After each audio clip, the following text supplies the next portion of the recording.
안녕하세요. 다시 찾아온 저입니다. 오늘은 여러분을 빛이 닿지 않는 어두운 세계로 초대하려 합니다. 고요한 밤, 어딘가에서 울려 퍼지는 섬뜩한 속삭임들, 그리고 사람들이 결코 입 밖에 내지 않는 이야기들. 준비되셨나요? 한국의 어둠 속에는 항상 소름 돋는 기밀과 쉬지 못하는 염원들이 존재합니다. 이번 이야기를 들으며 심장이 멈추지 않도록 조심하세요. 오늘 밤의 이야기는 무엇일까요? 저와 함께 그 기밀을 파헤쳐 보시죠. 인명피해가 많았던 대형 참사였음에도 불구하고 사고 열차를 운전한 지가자가 생존하여 일련의 전후 상황을 상세하게 파악할 수 있었습니다. 당시 부기와 오는 전역인 양산 물금역을 지나 목포역에 정차를 앞두고 시속 85km 속도로 해당 구간을 통과하고 있었습니다. 그러다 사고 지역 100m 전이 덕천 이동 덕천청 앞에 이르렀을 때 사고 지점 선로의 지반이 무너지게 되었고 그 모습을 뒤가자로 발견하였으며 비상급제동을 시도했습니다. 하지만 제동거리가 부족했던 탓에 결국 발전차와 제차 2대가 무너진 지반으로 전부 곤두박질치게 되었습니다. 뒤를 따르던 차량들은 구덩이에 들어가지 않았지만 탈선하게 되었습니다. 당시 구조대원들의 이야기에 의하면 심각한 훼손이 되어 말로 표현하기 힘들 정도로 끔찍한 사고였다고 이야기합니다. 사건 이후 구포역에 많은 사람들이 접근, 여러 이야기들을 전해드리도록 하겠습니다. 첫 번째 이야기입니다. 두산에서 학교와 사숙생활하고 있었습니다. 근처 아르바이트 자리가 급했고 도로 인근에서 일을 하게 되었습니다. 철도청에 정식적으로 등록된 사원은 아니고 청소나 취객을 깨우는 잡다한 일을 했었죠. 사건이 처음 있었던 날 지가 굉장히 많이 내렸습니다. 어느 날처럼 똑같이 역사에 쓰레기를 줍고 있었고 밤 12시쯤 늦은 밤이 되었습니다. 역사 안뿐만 아니라 철도 길 근처에도 쓰레기를 줍고 있었습니다. 비가 내리고 나서 빨리 끝내고 가야겠다 생각을 하면서 열심히 쓰레기를 줍고 있었는데 그때였습니다. 시야에 한 100m 정도 되는 거리에 신식천이 철로기더라고요. 그 근처가 터널이 있던 자리였기에 구조물이 굉장히 많았습니다. 그 기둥 구조물에 천이 걸렸나 보다 싶어서 무시했습니다. 하지만 이상하게 비 오는 날 밤에만 신식천이 보였습니다. 이쯤 되면 지차를 운행하는데 문제가 있을 텐데 치우라는 지시가 없는 걸 보니 신경은 쓰였지만 할 일이 늘어나지 않는다는 점에서 만족하기로 했습니다.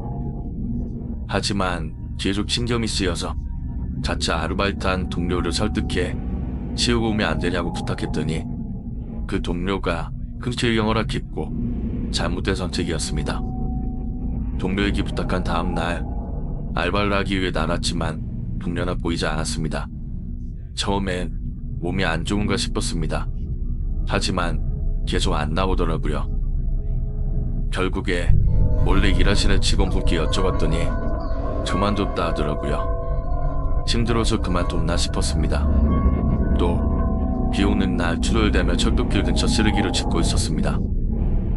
아직도 신식천이 털럭이더라고요. 아, 저가 아직도 저러고 있네 라고 생각하고 다시 청소를 하는데 문득 생각이 났습니다. 이전 동료가 치우기로 했던 거리요. 묘하게 불쾌했고 호기심으로 결국 가서 확인하기로 했습니다. 저벅저벅 걸어가는데 기분이 묘했고 오싹거렸습니다. 점점 가까워지고 보이는 사람의 형상. 담이었고 비가 와서 잘못 봤나 싶어서 다시 자세히 보니 역시나 사람이었습니다. 단발머리 여자였어요. 비는 계속 내렸고 소리는 지르고 싶은데 소리가 나오질 않더라고요.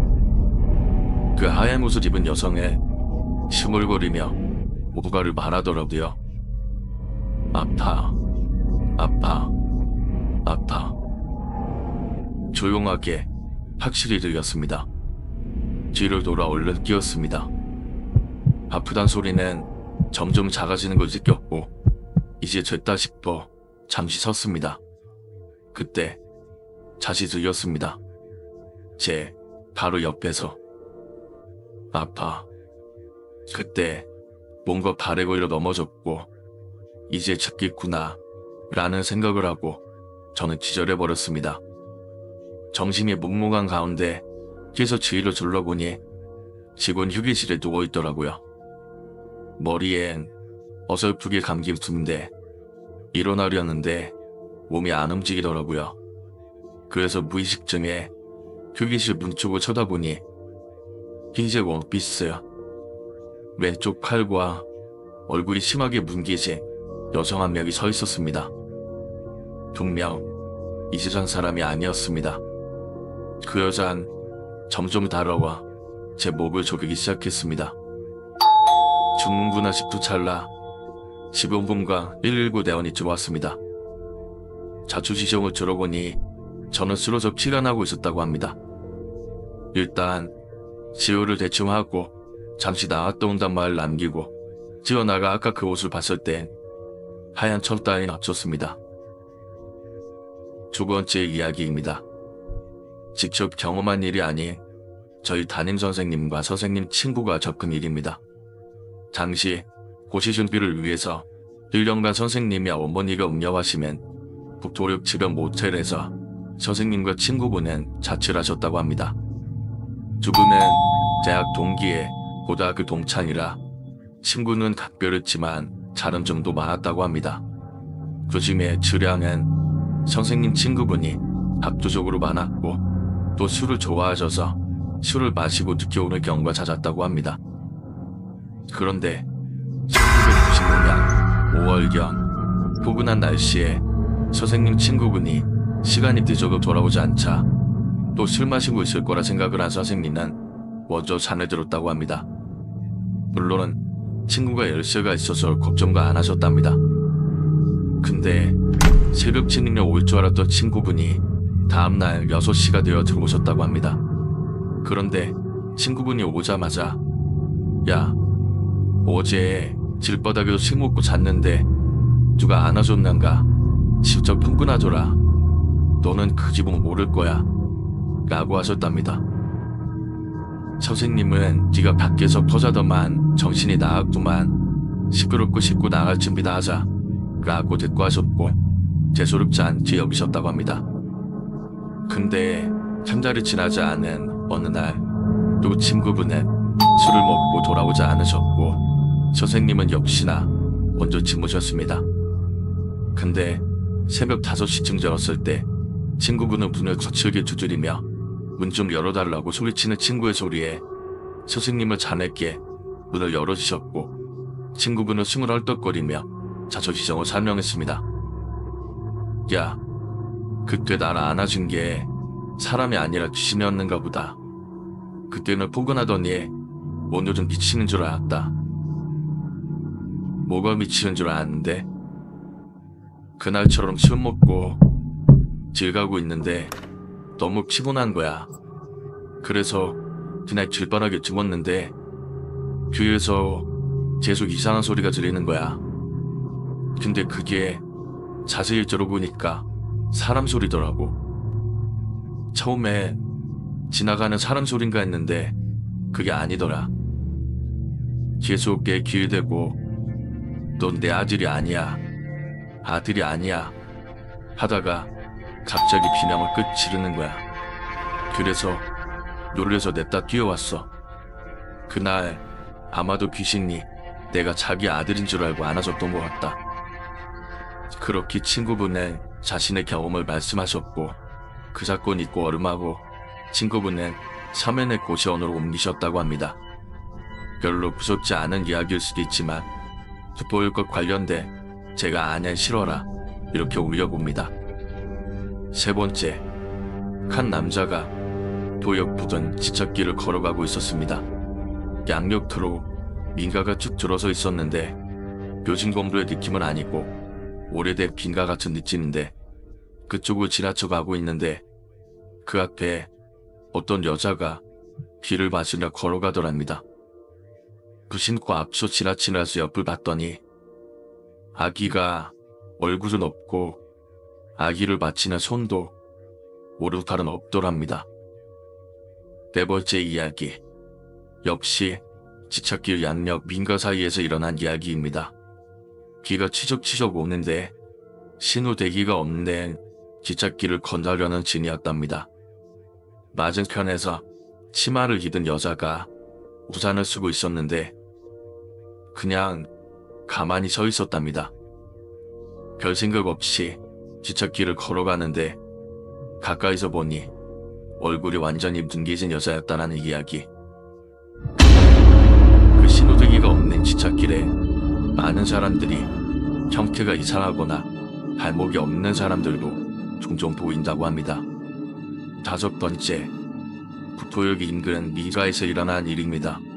밤 10시 이후 자려고 누우면 집안이 한 번씩 덜컥거렸다고 합니다. 이제 곧 지차가 지나겠구나 하고 생각을 하는데 한참이 흘러도 지차는 안 지나간다고 하네요. 어떤 사람은 동료 지차 소리는 들리는데 창밖을 보면 조용하답니다.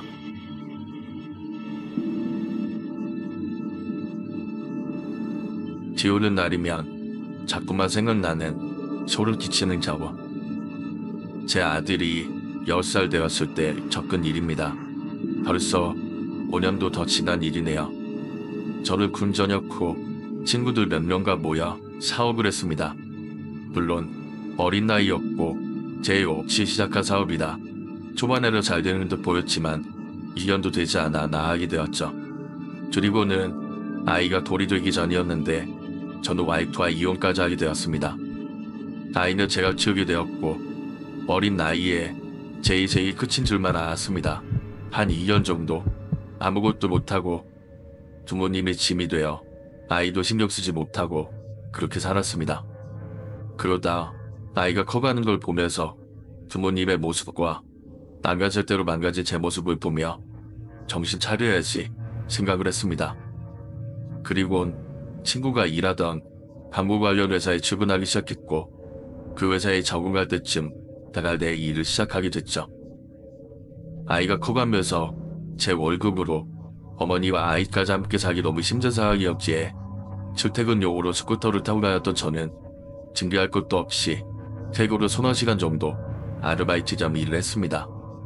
그 사건이 있었던 날도 평상시처럼 퇴근을 했던 날이었습니다. 퇴근길에 비가 조금씩 내리기 시작했고 저는 집에 도착해 아들과 1시간 정도 시간을 보내고 나서 옷비를 대충 챙겨 입고 저는 배달 알바를 하러 출발을 했습니다. 그리고 두술비를 맞아가며 일을 시작했죠. 한 7번 정도 배달하고 나서 몸이 안 좋아 집에 가려고 생각을 했을 때 집에 가는 길에 있던 오피스텔의 배달을 잡았습니다. 그리고 나서는 주문한 삼겹살을 받으러 왔습니다. 그렇게 주문한 음식을 받고 난 뒤에 신림도 엑소 오피스텔로 출발을 했습니다. 비도 계속 오고 있었고 소나기처럼 쏟아지질 않았지만 수술부술 내리고 있었습니다. 그런 날에는 밥을 보기도 힘들게 했지만 마지막 배달이다 생각을 하며 우비 위로 내리는 비를 맞으며 엑소 오피스텔 앞에 도착을 했습니다.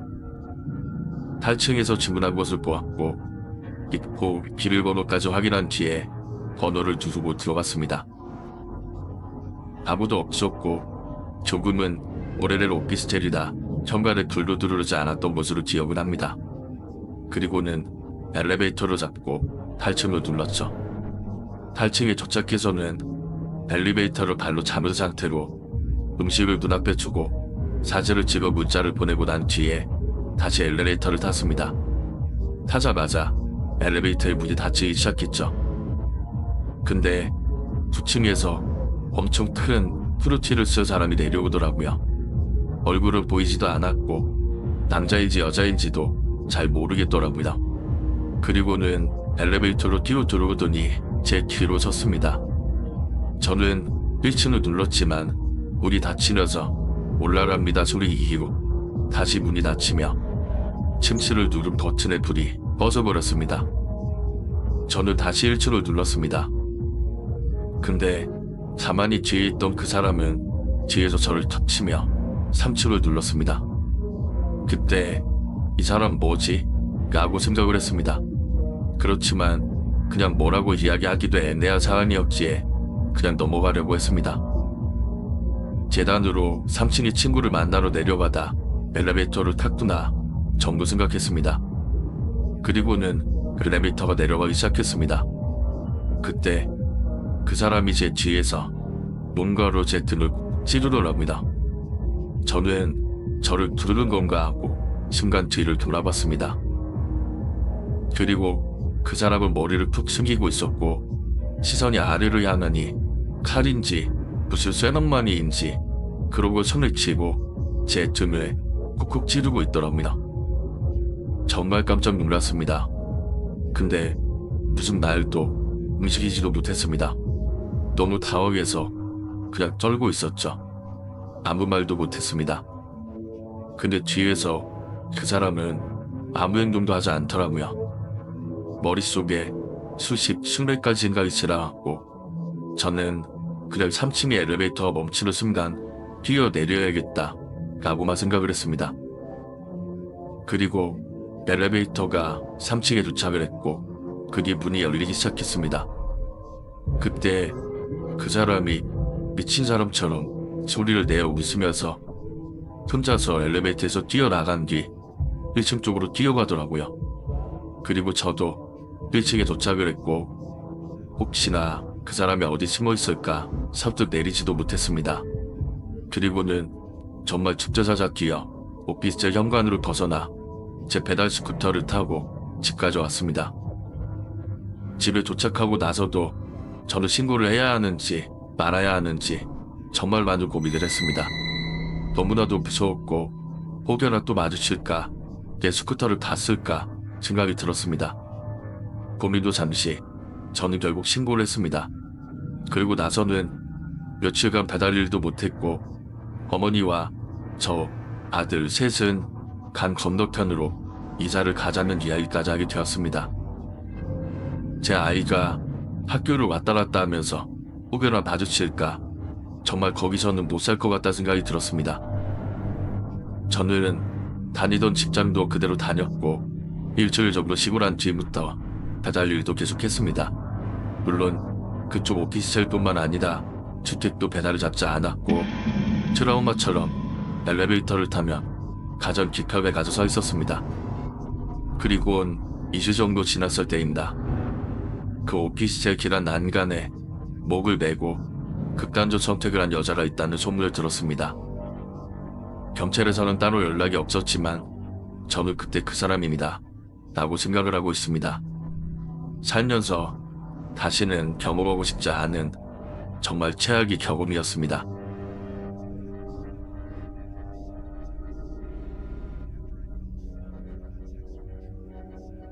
안녕하세요. 한 8년 전쯤 일어난 일입니다. 당시 20대 초반이었던 저는 제주 서귀포시에 살았습니다. 정확히 이야기하면 동흥동에 살았죠. 대학을 진학하지 않았고 한라산 쪽 도로인 중산간 도로에 한 편의점에서 아르바이트를 했습니다. 산록도로로 이어진 그곳은 조금 어둡기도 한 곳이었습니다. 지금은 밝지만 당시에는 가로등도 정말 몇 개 없었습니다. 밤이면 정말 섬뜩할 정도로 무서운 곳이죠. 물론 저는 어린 시절부터 제주에 살았기에 그런 것이 크게 무섭진 않았습니다. 워낙 가로등 없는 길에 익숙해지기도 했고 위험하다는 이야기를 많이 들었어도 경험하거나 비슷한 일을 겪은 적도 없으니 두려움이 덜했죠. 당시 제가 아르바이트 하던 편의점은 24시간이 아니라 새벽 1시면 문을 닫았습니다. 제가 혼자 마감을 하고 4시간 집까지 걸어갔죠. 서귀포 5일장 인근에 있었던 편의점은 5일장이 열리는 날이어도 제가 있는 시간은 바쁜 게 하나도 없는 곳이었습니다. 사장님도 친한 분이었고 불가능 없이 일을 할 수 있었던 환경이었습니다. 다만 늦은 새벽 시간에 항상 집에 가는 것이 무섭긴 했습니다. 집까지는 15분 정도 걸어가야 하는 거리였고 그 시간에는 택시나 버스도 다니지 않는 조용한 도로였습니다. 제가 퇴근할 시간이 되면 사람도 차도 불빛도 아무것도 없는 그런 섬뜩함이 가득한 곳으로 변해버리는 곳이었습니다. 내일 퇴근할 때면 그 길을 걸어 15분가량 정도 거리 가서 집에 갔습니다. 걸어갈 때면 기분 탓인지 항상 누군가 쳐다보는 듯한 느낌을 받았습니다. 주위로 살펴도 아무도 없었지만 환경 탓인지 두려움을 떨칠 방법이 없었습니다. 물론 뛰어갈 수도 있었지만 저는 체력이 좋지 못해 알바가 끝나는 편의점부터 집 앞까지 쉬지 않고 뛰어갈 자신조차 없던 상황이었습니다. 매일매일 그렇게 출근을 하던 저는 결국 알바하던 곳에 친구를 불러 커피 한잔 사주며 항상 퇴근을 같이 하기 시작했습니다. 인근 지역에 살던 친구와 그렇게 퇴근 전 20-30분 정도 함께 있다 퇴근하기도 하고 동생을 데려와 함께 있는 식으로 새벽 퇴근을 했습니다. 하지만 그것도 1-2시 정도였습니다. 매일 그렇게 지인들을 불러 퇴근할 수는 없었고 결국 다시 혼자 퇴근하게 되었죠. 혼자 걸어 집에 가고 있던 어느 날 평상시처럼 퇴근하던 짐이었습니다. 그런데 그날은 이상하게도 누군가 뒤를 쫓아온 듯한 느낌이 자꾸만 들었습니다. 뒤를 돌아봐도 아무도 없었고 주위를 살펴도 사람은커녕 차도 다니지 않는 도로였습니다. 걸으면 걸을수록 느껴지는 느낌에 저는 뛰기 시작했습니다. 그 어두운 거리를 냅다 내달리기 시작했고 정신없이 뛰기 시작했습니다.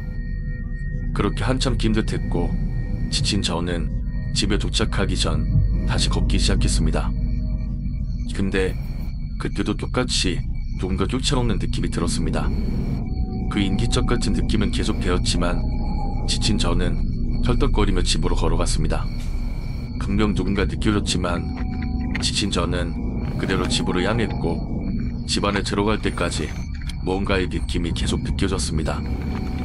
중요한 건 그게 한두 번이 아니었고 퇴근할 때면 두 번 중에 한 번은 꼭 그런 느낌이 강하게 들었다는 게 문제였습니다. 그냥 넘어가고 싶었지만 그 공포감은 지워지지 않았고 결국 저는 더 이상 일하기 어려울 것 같다는 결론을 내렸습니다. 저는 사장님에게 사정을 이야기하고 일을 그만할 것을 통보하였습니다. 사장님도 수긍했고 저는 비수인계도 없이 사장님이 출근하는 것으로 하고 그 다음날 바로 일을 그만두게 되었습니다. 제가 퇴근길이 위험하고 무서웠다는 것을 사장님은 이해하셨고 저를 배려하셔서 바로 그날부터 일을 그만둘 수 있게 배려해 주셨습니다. 그리고 며칠이 지났습니다. 편의점 출퇴근을 잊고 저는 당분간 쉬며 뭐 할지 고민 중이었던 상황이었습니다. 그때 편의점 사장님에게 전화가 왔고 저에게 토요일 하루만 출근해 줄 수 있냐고 부탁을 했습니다. 솔직히 저는 쉬는 것이 익숙해져 출근하기 싫었지만 저를 배려해줬던 사장님과의 친분을 생각해 고민하고 있었습니다. 사장님은 택시비까지 챙겨줄 테니 부탁을 해왔고 저는 토요일 하루 출근하기로 했습니다. 그렇게 토요일 저녁 저도 준비를 해 이전에 하던 대로 출근을 해서 일을 시작했습니다. 일을 하고 있을 때 사장님은 오셔서 1시간 정도 일찍 문 닫고 가라며 평소보다 많은 아르바이트비를 그 자리에서 현금으로 주셨고 저는 덕분에 기분이 한참 좋아져 있던 상황이었습니다. 그리고 10시 30분쯤 되었을 때 정리를 하게 되었고 저는 1시간 일찍이 아니라 정시에 퇴근하게 되었죠. 별 느낌 없이 편의점 앞을 나와 걷기 시작했습니다. 이번 퇴근할 때에도 걷기 시작하면서부터 인기척이 느껴지기 시작했습니다. 서늘함을 느껴 저는 뒤를 돌아보았고 키가 190cm 정도 되는 남자가 한참 뒤에서 저와는 반대편으로 걷고 있는 모습을 봤습니다. 그때까지만 하더라도 사실 두려움이나 공포감보다 안도감이 더욱 컸습니다. 그래도 누군가와 함께 있다는 사실만으로도 안도감이 느껴졌습니다. 그렇게 저는 계속 걸었습니다. 근데 이상하게도 계속 인기척이 느껴졌습니다. 저는 다시 뒤를 돌아보았을 때 이상하게 190cm 정도 되는 그 남자가 저랑 반대로 걷고 있는데도 거리가 점점 가까워지는 듯한 느낌을 받았습니다. 그 순간부터 무언가의 공포감이 밀려오기 시작했고 이상함을 느끼기 시작했습니다. 다시 뒤를 돌아 저는 걸어가기 시작했습니다. 분명 인기척이 느껴졌습니다. 기변에서 말이죠. 그렇지만 뒤를 돌지도 못했습니다. 인기척이 가까워지는 걸 느꼈음에도 얼마나 가까운지도 이미 몸으로 느껴지기 시작했기에 뒤를 돌아보지 못했습니다. 뛰지도 못했고 집 쪽으로 향해 걷는 지미로 따라오는 느낌을 계속 들었습니다. 저는 근처 빌라가 있는 곳 발걸음을 옮겨 집이 아닌 모르는 빌라 입구에서 비밀번호를 두드는 척했습니다. 그때 선명하게 느껴지는 긴 뒤에 그 남자의 느낌. 저는 뒤돌자마자 그 남자를 봤습니다. 키가 크고 어두운색 옷을 입은 남자. 저는 남자의 얼굴을 보지를 못했지만 그 사람을 봤습니다. 제 뒤에 서 있던 그 남자는 한마디도 하지 않았고 저는 괴성을 지르며 냅다 뛰기 시작했습니다. 그 남자를 따라오는지 따라오지 않는지도 기억이 나지 않습니다. 저는 그냥 불 켜진 곳 아무 곳이나 들어갔고 놀란 직원이 나와서 저는 상황 설명을 한 뒤에 경찰에 신고를 했습니다. 경찰은 저에게 상황 설명을 듣고 그 빌라부터 제가 왔던 길까지 찾아다녔고 문자로 아무것도 확인되지 못했고 순찰을 강화 예정이라는 정도의 연락을 받았습니다. 그 뒤 저는 취직을 하게 되었고 별일 없이 1년 정도의 시간이 지나고 있을 때였습니다. 제주지역 신문사의 인터넷 기사로 제가 겪은 서귀포의 그 편의점 그 도로에서 똑같은 일을 겪은 사람의 이야기가 기사화된 적이 있습니다. 그 사람은 직접적인 피해를 봤습니다. 어떤 일인지는 이야기하고 싶지 않네요. 아직도 생각하면 너무도 끔찍한 일입니다. 위험한 일이 아닌데 위험을 감수해가면서까지 했고 했어야만 했는지 아직도 긴포감이 가장 많이 밀려오는 일입니다.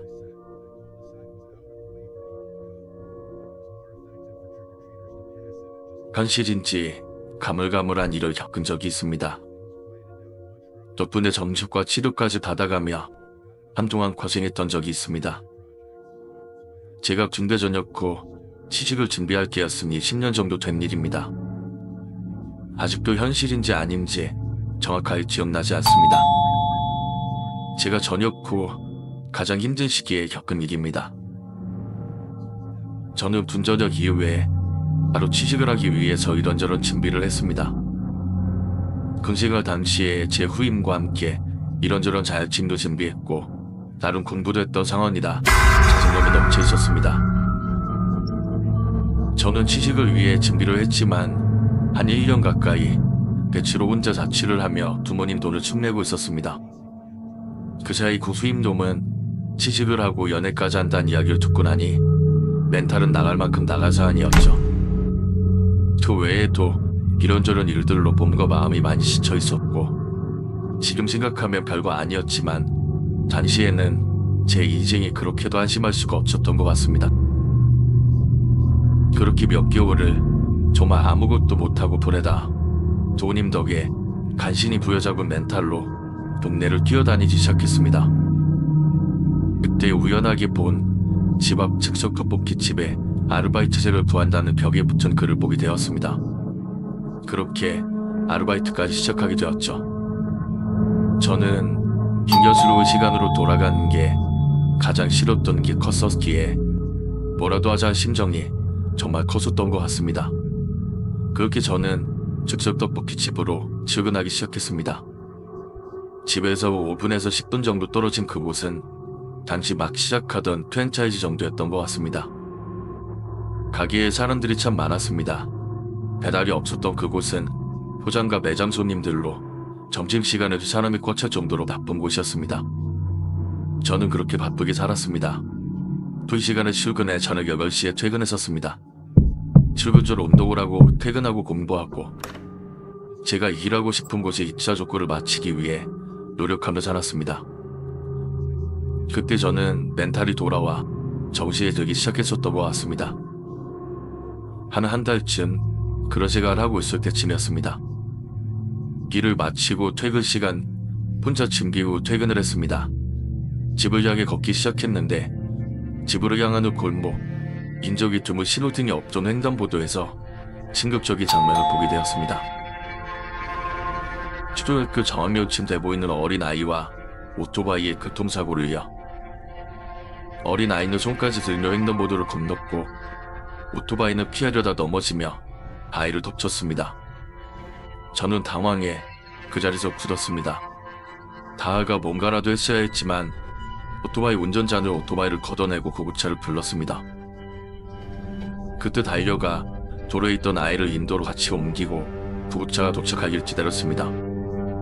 심폐소생술을 배운 적은 있지만 너무 어린 아이의 모습, 입의 겁총, 어디서 흐르는지 모르는 붉은 피에 공포감과 긴장감, 두려움, 걱정, 정말 다양한 감정에 저는 발만 동동 구르고 있었고 조부차로 도착하기 전 지나가던 여성분이 다가와 호흡을 확인하는 등 응급처치를 했던 것 같습니다.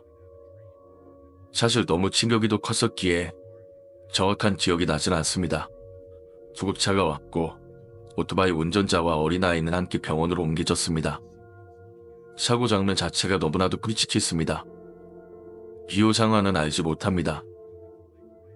하지만 상상이 되는 엔딩이었죠. 굳이 입에 담고 싶지도 않네요. 별일 없고 싶었습니다.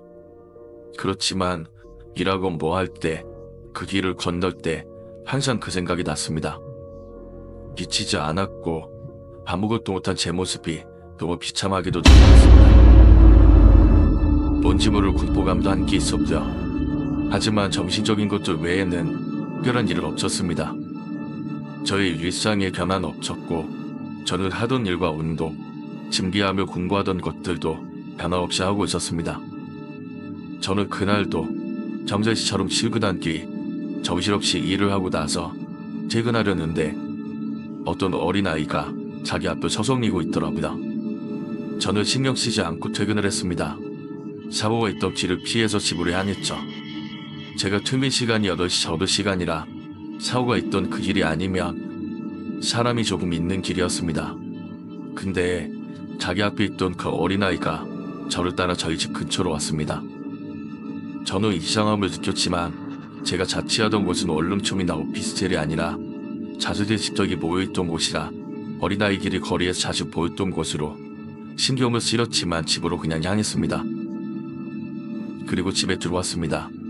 이런저런 공부도 하고 쉬기도 하다가 집에서 시간을 보내고 난 뒤에 혼자 맥주 한잔 먹고 잠에 들려고 침대에 누웠습니다. 근데 집 문 앞 무슨 소리가 들려왔습니다. 어린아이의 목소리 같은 느낌으로 뭐라고 자꾸만 이야기를 하는데 무슨 소리인지 정확히 들리지가 않았습니다. 방과 거실이 있던 제 자취방에서 저는 방에 누워있었고 거실로 나왔습니다. 무슨 소린지 들어보려고 나왔는데 집 문 앞에서 어린아이가 제 이름을 불렀습니다. 점점 큰 목소리로 말이죠. 순간 온몸에 소름이 돋았습니다. 잘못 들었나 생각을 할 수도 있었겠지만 저희 집은 대문이 있고 대문을 지나 2층으로 올라와야 저희 자취방 문 앞에 설 수가 있었습니다. 대문은 담을 넘을 수 있는 구조도 아니고 열쇠가 없으면 저도 집주인분에게 전화해 문을 열어달라고 해야 할 종류의 못입니다. 그런 상황에 저희 자취방 문 앞에 저의 이름을 부르는 저 어린아이. 그때부터는 정말 아무것도 못하고 거실에 혼자 서서 굳어 있었습니다.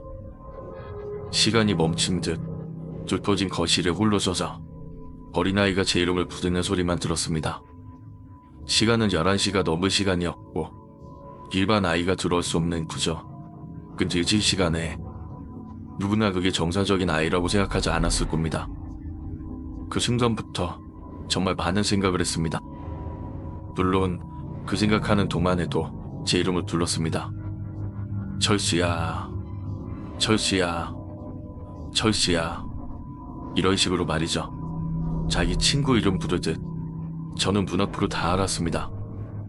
순간 제 이름을 부르는 소리가 작아지더니 들려오는 작은 소리. 놀자. 정말 놀랐습니다. 저는 문을 열어버렸어요. 누구야 하면서 말이죠. 눈앞엔 아무도 없었습니다. 흔적조차도 없었고 급하게 저는 문을 닫고 다음으로 들어왔습니다. 잘못 들었다. 다른 소리를, 다람 소리를, 다른 집에서 나는 소리를, 아랫집의 TV 소리를 오해한 거라고 속으로 100번 생각해가면서 뒤로 침대에 누웠습니다. 눈을 감고 그렇게 잠이 들기 위해서 정말 노력해야만 했습니다. 잘못 들은 거라고, 오해한 거라고 생각을 계속하던 저는 잠에 들었습니다. 그렇게 한두 시간쯤 잤으려나 퉁퉁거리는 느낌에 잠에서 깨어 눈을 떴습니다. 저는 제 주변에 어린 여자아이 4명이 침대 위에서 저를 두고 쿵쿵 뛰고 있는 모습을 봤습니다. 큰 소리로도 소리를 지르지 못하고 억 그 이후 기억이 없습니다. 저는 그대로 기절한 것 같았습니다. 그리고 정신을 차리니 다음날 오전이었고 저는 집을 나와 본가를 향했습니다. 아르바이트 하던 곳에 몸이 아프다고 이야기를 하고 나서 본가에서 부모님과 겪었던 일을 모두 이야기하고 말씀드렸습니다. 저는 당시에 제가 신병이 온 거라고 생각을 했습니다. 하지만 부모님은 저를 데리고 정신과로 가셨고 그곳에서 저는 이런저런 검사와 상담을 받았습니다. 의사는 저에게 극심한 스트레스로 힘든 시기에 충격적인 장면을 보고 그게 트라우마로 자리 잡은 것이라고 그렇게 이야기하며 저를 안심시키고 세상에 그런 건 없다면서 이야기를 몇 개 해주었습니다. 그 뒤로 저는 한 2주 정도 약물치료와 통원치료를 함께 했습니다. 물론 그 사이 상담치료를 하며 저는 자취방을 이사했고 다시 이전처럼 생활을 유지하며 취직까지 할 수 있게 되었습니다. 저는 그게 꿈이라고 생각하지 않습니다. 하지만 병원에서 저에게 이야기한 대로 그 충격적인 모습과 죄책감으로 인해서 그 모습을 본 거라고는 생각하고 있습니다. 아직도 뭔가 모를 죄책감과 미안함을 가지고 살고 있습니다.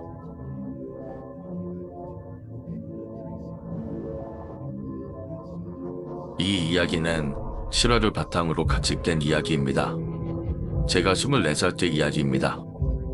저는 당시에 큰돈을 벌 수 있다는 이야기에 유흥업소에서 일한 적이 있습니다. 여직원들 말고 카운터, 하우스맨으로 5명과 함께 일을 했습니다. 그 심의에 저는 야간 일을 하는 팀에 있었습니다. 이런저런 심부름을 하는 정도의 일을 하고 있었죠. 그렇게 일을 하다 보면 한 번씩 면접을 보러 오는 여자들이 있습니다. 아주 가끔씩. 대부분 제가 일했던 곳에 면접을 보러 와도 이런저런 유흥업소의 경험이 많은 사람이 대부분이었습니다. 평상시처럼 일하고 있던 어느 날 여자가 면접을 보러 왔어요. 20대 중반 정도로 보이는 여자. 실장님과 함께 대기실로 들어왔습니다.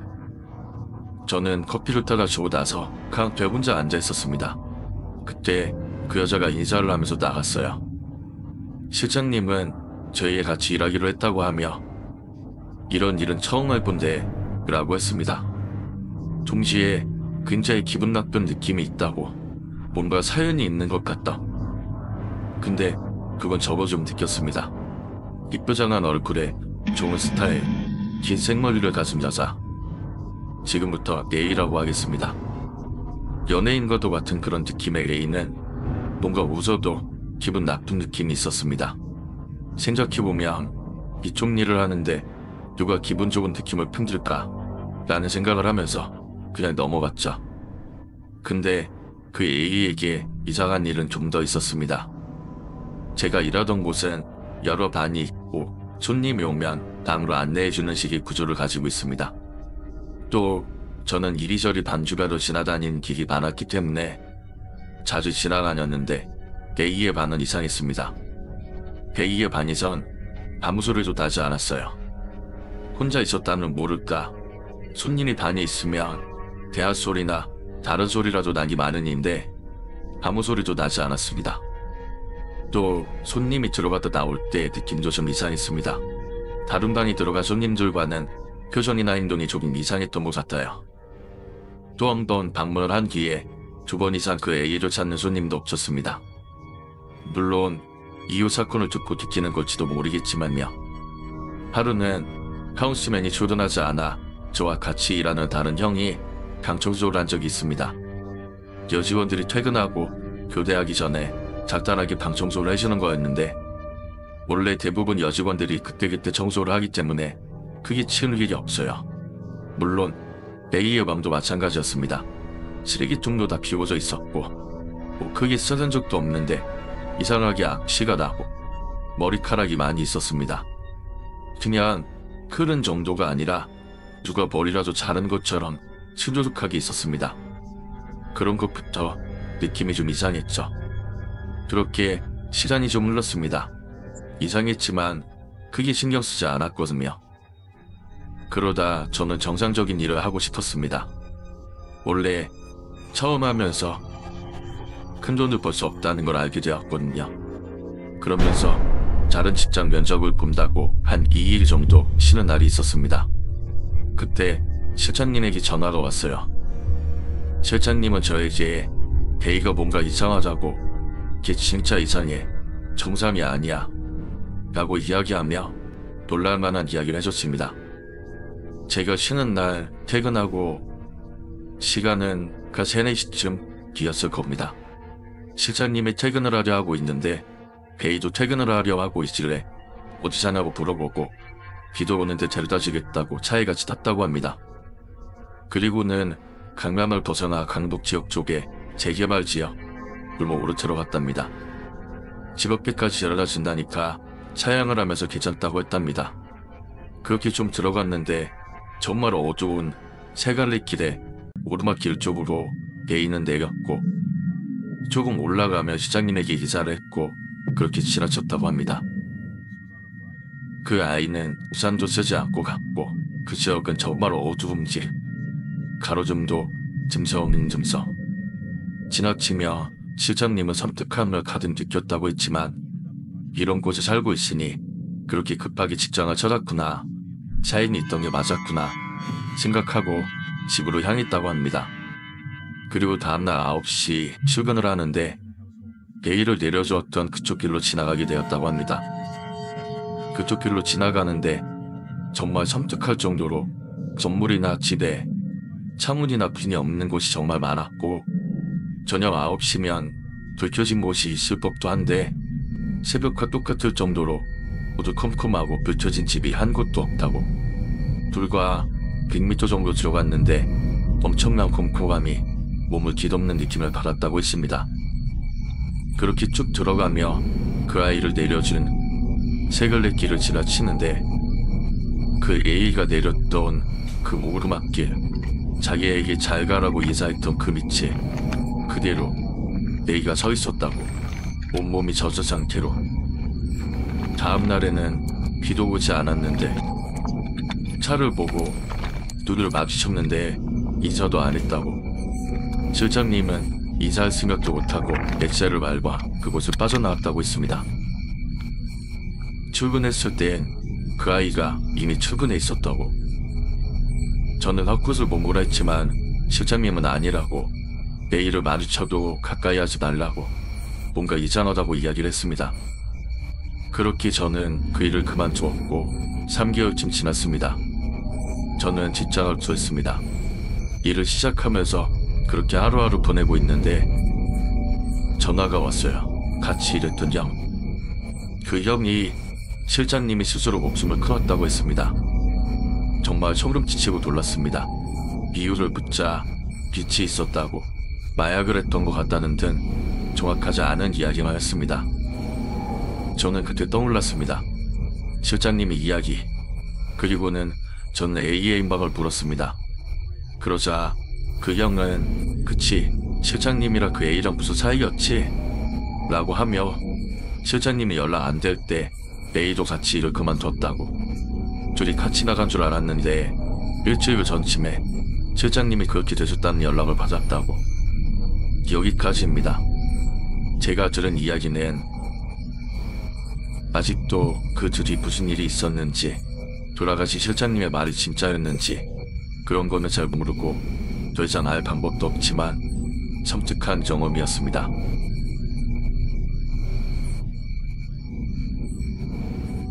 제가 20살, 저희 가족은 오래 살던 집을 떠나 분양받았던 빌라가 준공되어 이사하게 되었습니다. 전에 살던 집에서 거의 10년 가까이 살다 이사하게 되었죠. 그렇게 오래 살았던 정든 집을 떠났다는 기분도 잠시 깔끔한 시축 건물의 느낌이 너무 좋았던 것 같습니다. 그 집에서 제가 겪은 일들을 이야기해 보도록 하겠습니다. 저희 집은 저와 저희 누나 그리고 부모님 넷이 함께 살고 있고 넷 모두 직장에 다니고 있습니다. 그 말은 오전에 모두 출근하고 퇴근하는 시간 동안 집에 아무도 없다는 이야기이자 저희는 애완동물도 키우지 않습니다. 이사간 그 집은 한쪽으로 방이 3개, 거실이 모두 이어져 있는 복도 형식의 포베이 구조를 가지고 있습니다. 부모님은 안방, 저와 누나는 각각 작은 방을 쓰게 되었습니다. 그렇게 이사간 집에 잘 적응하며 제가 할 때쯤 이상한 일들이 일어나기 시작했습니다. 처음 사건은 아버지가 즉 출근하는 저에게 오셔서 대뜸 출근하는 놈이 새벽 늦게까지 컴퓨터 게임을 한다면서 한 소리 하셨습니다.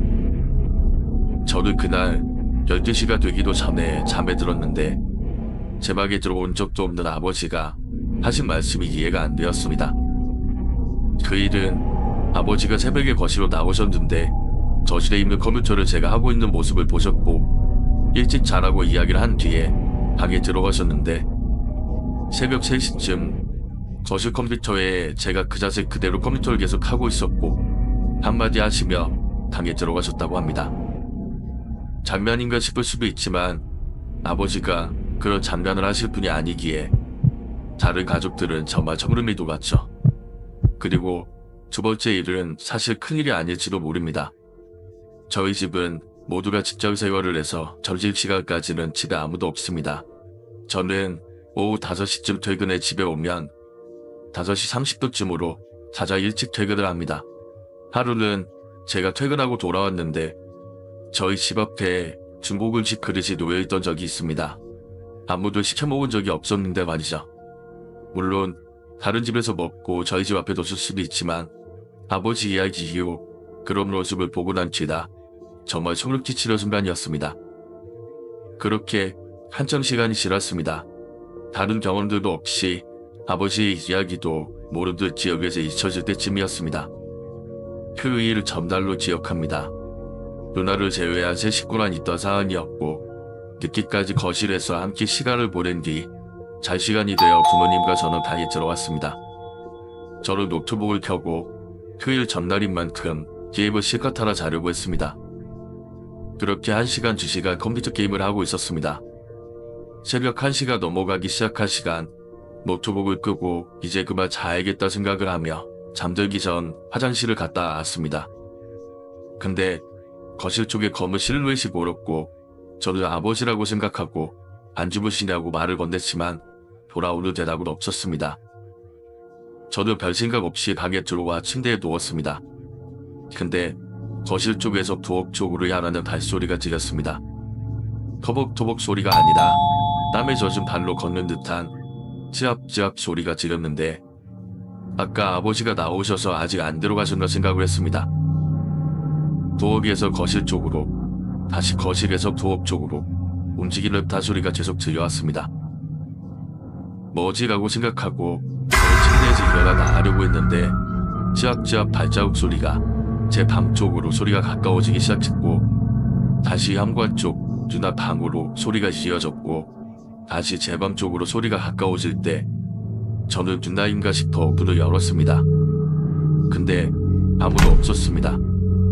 저는 누나 방문을 열었고 침대에 걸터 앉아있는 누나에게 시끄러우니까 돌아다니지 좀 말라고 그냥 자라고 이야기를 했습니다. 누나는 대꾸도 없었고 저는 제 방으로 돌아왔습니다. 그 뒤 소리가 들리지 않아 저는 누나였구나 했습니다. 그리고 다음날 일어나 생각을 해보니 누나는 분명 그 휴일 친구와 놀러 간다며 나왔고 집에 들어오지 않았는데 생각이 들었고 다시 누나 방문을 열었을 땐 아무도 없었습니다. 이 이야기를 부모님에게 했지만 장난이라고 생각하셨는지 그냥 넘어갔습니다. 그 뒤 저는 집에서 정말 작은 소리만 들어도 예민하게 반응을 했지만 시간이 지나면서 특별한 일들이 일어나지 않자 저도 그런 상황에 누가 묻히기 시작했습니다. 아직도 생생한 발자국 소리와 침대에 앉아 있었던 누나, 아버지가 했던 얘기, 알 수 없는 배달 음식의 흔적. 지금 생각해도 너무나도 소름 끼치는 일들 중 하나입니다.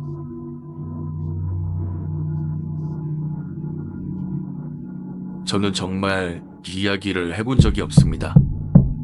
이야기를 하면 다시 그 아줌마와 마주칠까 무서웠거든요. 고민을 하다 이야기 한번 해봅니다. 그 일은 제가 26살 여름 겪은 일입니다. 저는 26살 취직을 준비하고 있었습니다.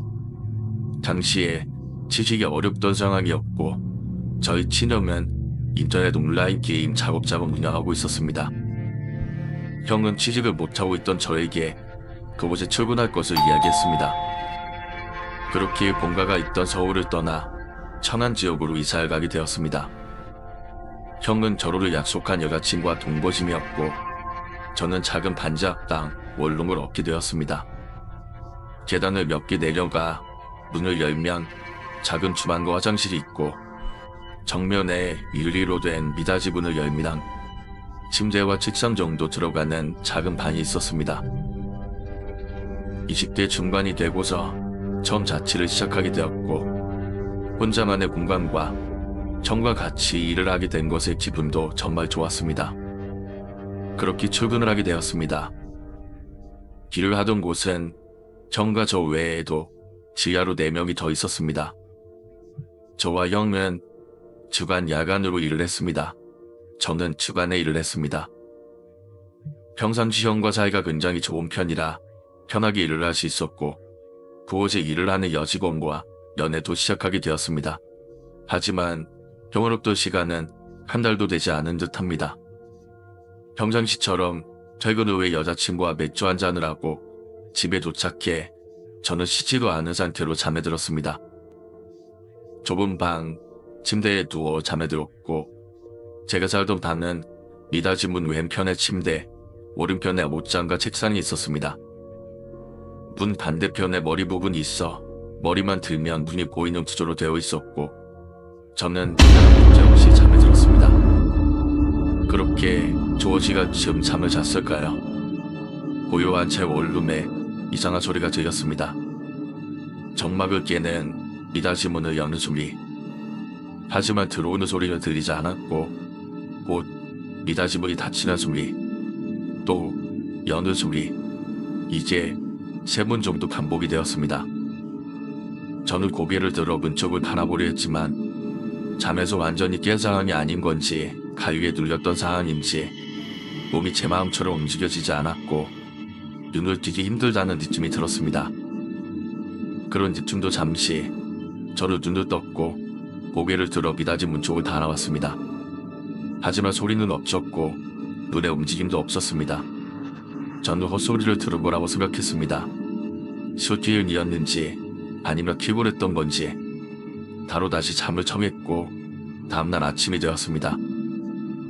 그렇게 출근을 하며 일상으로 돌아왔고 2, 3일쯤 지났을 때 술에 취하지도 그렇게 몸이 피곤하지도 않은 상황에서 잠든 지 조금 시간이 지났을 때 미닫이 문이 열리는 소리가 들리고 닫히는 소리가 들렸습니다. 이번에는 가위가 눌린 듯한 느낌도 없이 바로 눈을 떴고 물쪽을 바라보았을 땐 역시나 눈의 움직임은 없었습니다. 하지만 저번과 다른 소를 끼침과 오싹함이 느껴졌습니다. 집을 탓이었을지도 모르지만 당시에 눈을 떠 어두운 방 안에 아무 소리가 들리지 않았음에도 분명 무언가에 소름 끼치며 찬바람이 들어온 듯한 냉기가 느껴졌습니다. 그리고 다음 날에도 그 소리가 들렸고 저는 분명 그 소리에 잠에서 깼습니다. 그렇지만 문이 열리거나 움직임은 없었고 눈을 떴을 때 별다른 게 없었습니다. 하지만 잠을 툭 못 자던 사람이 정말 많았습니다. 같이 일하는 사람이나 여자친구가 몸이 안 좋아 보인다는 등의 이야기를 많이 들었을 정도였습니다. 결국 있었던 일을 여자친구에게 이야기해 주었고 여자친구는 그냥 집이 너무 어둡고 환경이 바뀌어서 그런 거라고 이야기를 하며 노르스름한 조명을 하나 선물 받았습니다. 그리고 그걸 집에다 가져다 두었죠. 그 조명 하나로 집의 분위기가 좀 바뀌는 느낌이 많이 들었고 나름 기분이 좋았습니다. 그렇게 여자친구와 한참 전화통화를 하다 잠에 들려 했습니다. 조명을 켜두었지만 스르륵 잠이 잘 오더라고요. 하지만 그날도 미닫이 문이 열리고 닫히는 소리가 들려왔습니다. 저는 몸을 일으키려고 했지만 그날은 가위에 눌렸던 것 같습니다. 제 의지대로 몸이 움직여지지 않더라고요. 움직이고 싶은데 움직여지지 않는 느낌? 움직이고 싶지 않은 느낌? 오묘한 느낌이 들어왔고 저는 덜컥 겁이 났습니다. 온 힘을 다해 눈을 떴고 그리고는 몸을 일으켰습니다. 근데 미닫이 문 위쪽이 보였고 미닫이 문이 열렸다 닫혔다 하는 모습이 보였습니다. 저는 놀라 순간 침대 위에 앉으며 미닫이 문 아래쪽으로 시선이 향했을 때 미닫이 문 반대편에 40대 후반쯤 50대쯤 돼 보이는 아줌마 한 분이 실루라기 하나 걸치지 않은 채로 저를 빤히 쳐다보며 미닫이 문을 닫고 열고를 반복하고 있었습니다. 닫힐 때는 제가 보이도록 머리를 움직여가며 저에게 시선을 떼지 않으려고 했습니다. 저는 침대에서 일어나며 소리를 질렀고 일어난 뒤에는 아무것도 보이지 않았습니다. 정말 당황스러웠고 무서웠습니다. 겁도 많이 났고 저는 미닫이 문을 손으로 닫고 줄을 쳤습니다. 그 뒤에 지겸에게 전화해 절절 떨며 이야기를 했고 저희 형은 일하던 중간에 저희 자취방으로 달려왔습니다. 그리고는 함께 사무실로 가서 이야기를 했고 형은 뭐라도 하자면서 저를 데리고 나가서 자취방에 막걸리를 끓여주고 잘까지 했습니다. 지금 생각하면 형은 제가 미친놈이라고 그냥 넘겼을 수도 있는데 그러지 않았고 제 말을 무조건 믿어줬었네요. 그리고도 며칠간 형네 집에서 잠을 잤습니다. 다시 자취방으로 돌아갈 용기가 도저히 나지 않더랍니다. 결국 저는 집주인에게 이야기를 했습니다. 근데 웃긴 건 집주인에게 있었던 일을 모두 이야기하니 별 이야기도 없이 별 말도 없이 청소비가 맞고 당을 그냥 떼주었습니다. 아마 저만 겪은 이야기가 아니었겠죠. 다행히도 자취방으로 옮기게 되었고 옮긴 곳에서는 그런 일을 겪지 않았습니다.